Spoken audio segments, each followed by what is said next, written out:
is a 32-foot, 4-axle, Michigan-style quad axle trailer. It's rated at 99,000 GVW. Okay, it's a 60,000-pound legal load. It should be about 59,000 in this trailer with the 6,000-pound box. Those are two 13,000-pound axles, steerable axles. They're electric lifts and manual override. This is a 60,000-pound single-point suspension. The single-point suspension, everything rotates right here. So you're 22 inches off the ground. 22 inches off the ground gives you a lower center of gravity. So when you're loading the box, your center of gravity is right here. Where the other trailers, you're up about right here. All right. So when you're loading the box up, you have more maneuverability. So when the load comes through, you're shifting, all your weight fits right there. So you're evening out your load between the two tandems. All right. So when you're loading it, everything comes up, you get to about this point and you start bringing everything down, you have a stabilizer frame. This stabilizer frame is connected to the fifth wheel plate, which is the stablest part of the tractor. You got stabilizer, we call them D plates up there that reinforce for the frame, and then you got your cylinder. So you have a triangle right there, and you have two triangles. There's no way, and they're tied together, so there's no way for the trailer to oscillate in any way, shape, or form. The only way to make it oscillate is if your airbags are not completely solid. Other than that, this trailer will outperform and lift up to 60,000 pounds. Right? All your hydraulics and everything are right here. There are no hydraulics to the back of the trailer, so you don't have to worry about pipes and hoses and anything like that. So all your hydraulics end right here.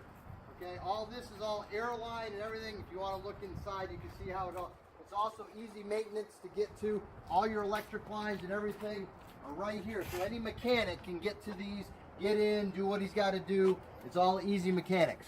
All your lift axles and everything like that is all right here. It's all the cross members are in solid. Everything's easy to get to. And you can go as short as 30 feet, and you can go as long as 40 feet if necessary.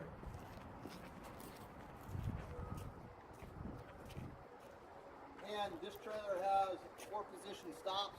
I'll wait down. You have 4-position stops. That way you can set this thing at any size you want. Proper weight distribution.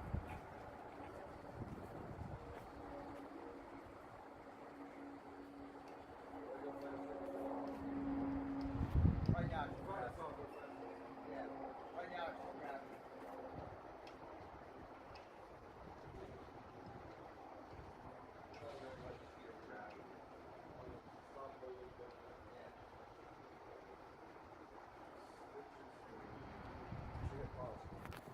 This is a 4-axle. These are 13,000-pound steerable axles.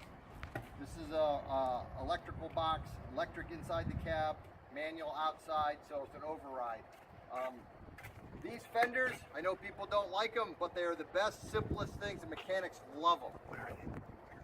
Okay, the reason why, because they're 2-ply conveyor belt rubber. All right, you cannot screw this up. When these things go up, the drivers can bang them, screw them up, and all that, and they're easy maintenance. Everything on this trailer, you can go to a local hardware store and fix. All right. Your rear bumper, everything back here is just simple. You got your lights, all that. Your automatic mud flaps, they come up like that, nice and easy. This is an ICC bumper that if the driver doesn't do it properly, it automatically comes up, gravity down. It complies with all ICC federal regulations and all that. Would be trailer, your deck height is roughly, frame is about 48 inches. With the tilt frame on top, your rollers are about 58 inches. So when you're loading a box, you have to get over 48 inches first. So you have to pick your box up 4 feet off the ground in order to get it onto the trailer. Our trailer right now is literally 32 inches off the ground. 32 inches off the ground right here. So when you start coming over, our center of gravity is right here. So you're literally 20 inches off the ground when you're rotating. With a frame trailer, you're rotating at 47, we're rotating at 18. Okay, so now you're not picking a box up, deadlifting it, you're actually pulling a box instead of lifting the box. And then with these, with the most secure part of a trailer, you're able to roll that underneath the box. And you have all this as stability. So you're not. And all 8 tires are on the ground, so when you're backing up, all your weight is coming through this way, so you're evening out between the tandems. If you ever look at a frame trailer, when you lift, the middle part of the trailer wants to hump up because it's like a teeter-totter. All right, when you're teeter-totting, you got the back end, the middle of the frame wants to lift up because it has to. It's got to go somewhere. The way our trailer is designed, a frame trailer, you know, a teeter-totter effect, when you're on the back end, it'll actually lift the front of the trailer up because the way they're designed. The way ours is designed, you're actually pushing your weight on the center of the tandem right here. So when your teeter-totter, once you get to a certain point, there's no way to teeter-totter this trailer because our back end is so low to the ground. All right? In comparison to a drop deck roll-off trailer, height-wise, loading height, a drop deck is about 20 inches off the ground loading. Ours is about the same. Ours is 18 inches. So loading wise, you're about the same as a drop deck. But weight distribution wise, you cannot get the weight on the front axle because you got 11-foot overhang on your trailer. With this, the way this is designed, it goes across the fifth wheel, so you still get the loading capacities of a drop deck. So you're able to lift and load like you would a drop deck, but you get the loading capacity and the weight distribution with all those movable stops, get over the fifth wheel, get your weight on the front axle to meet your actual legal bridge lock. Hydraulics are right here. All right, so you don't have any pipes, you don't have anything, so all your hydraulics are all right here. You got your main lifts and you got your reeve cylinders. You got your pressure, you got a pressure gauge. All your hoses are right here. So when you're lifting, you need to operate in tandem. Okay, so they work together going up. So all your support, everything is right here, right in this section. This is a 3/4 plate. These are two 2-inch bars all tied together. So there's no way for the trailer to flex. You know, if you ever look at a frame trailer, when it goes up, it does this. It teeter-totters because these are independent. And when they're independent, they actually, and they do the same as what we do, is they tee together. But what happens is it has no way of control. So one cylinder might go up higher than the other. This is tied together here, it's tied together up there, and it's tied together there. There's absolutely no way for these cylinders to act independently of each other. They must work as tandems.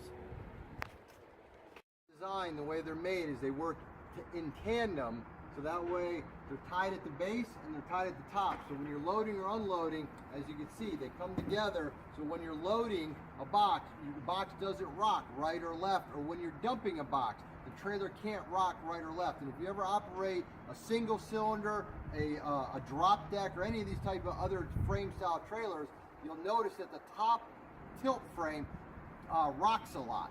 And ours cannot do that because the way those cross tubes are all tied together. So this main frame and this cylinder and that stabilizer frame, there's no way for the cylinders to rock at all. Because this beam, that cylinder, and these plates right here are all tied together. So you have solid steel for 2 triangles. No way for triangles to do this if they're tied together. We'll show you the speed of this also.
Bye.